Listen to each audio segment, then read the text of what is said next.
Tonight on the Maritime Beer Report, PEI beer is invading Canada. Beer in New Brunswick are saving salmon. South Shore of Nova Scotia gets a new beer, and the Ladies Beer League in Halifax are asking us to save September 12th.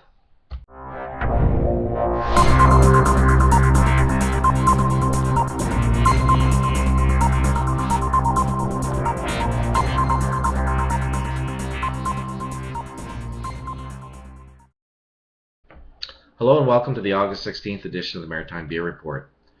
PEI Brewing Company reported in a press release, for the first time in history, beer brewed in Prince Edward Island is heading to Alberta. The Prince Edward Island Brewing Company announced today that Gahan ales and Beach Chair Lager will be available for sale this week throughout the province of Alberta. We are very pleased to announce that PEI beer has arrived in Western Canada, said Jeff Squires, president of the PEI Brewing Company. We are working with Thirsty Cellar Imports, a highly regarded sales agency in Calgary, to represent our brands in the province of Alberta, said Squires.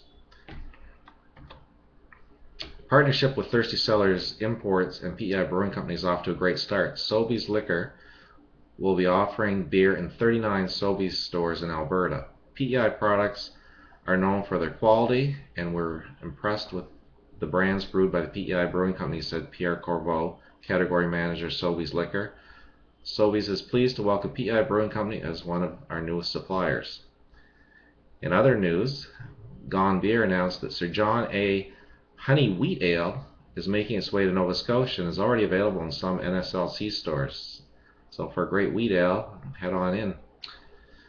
PEI Beer Fest stated today that their website, beerfestpei.ca, is up to date.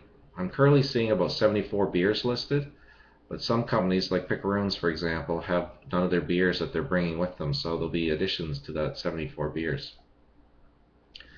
The Atlantic Canada Beer Blog reports Bruce Barton of Celtic Knot Brewing has brewed another pilot batch of a new beer that hopefully will be available in the near future.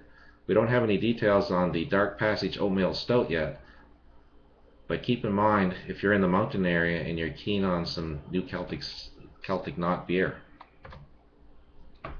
September is back to school month, and Pickeroons is reeling back upstream ale at the New Brunswick liquor stores in support of the Atlantic Salmon Conservation Foundation. The ale is a 4.5% alcohol by volume, a very palatable golden palish ale. So do some good and get some beer. Hell Bay Brewing's latest seasonal is now available in growlers at its brewery. The Indian Brown Ale, weighing in at 6.8% alcohol by volume, it's sweet and malty up front and then lends way to hints of rum and molasses and finishes slightly dry. Medium hop despite its style, so I definitely have to get down to Liverpool to get some of that. Uncle Leo's is in Pictou is saying they will have red and IPA available tomorrow, Saturday. They've had some supply issues there, so get there early so you won't be disappointed. Big Spruce in Cape Breton is saying they're going to have lots of Regatta Red available and a small amount of the last of the Tip of the Spear, their Spruce IPA, tomorrow. There will also be some Kitchen Party available, but the Serial Killer won't return to growlers until next week. Rogue's Roost in Halifax released a raspberry wheat ale. They say it's a light and refreshing wheat ale with a generous addition of natural raspberry juice, reddish in color, and not as sweet as you'd expect. It comes in at 5.2% alcohol by volume and a 30 IBU.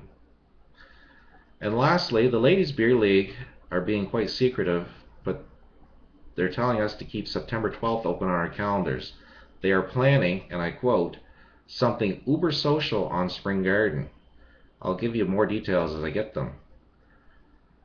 I'd just like to say a thanks to everybody who's sending me suggestions and tips and critiques. I really appreciate it. I'd like to make this better. I'm not the most polished guy, but I'm trying. Anyway, just send your suggestions on to toddthebeerdude@gmail.com, and I thank you for watching me on YouTube or listening to me on iTunes. And until next week, enjoy responsibly.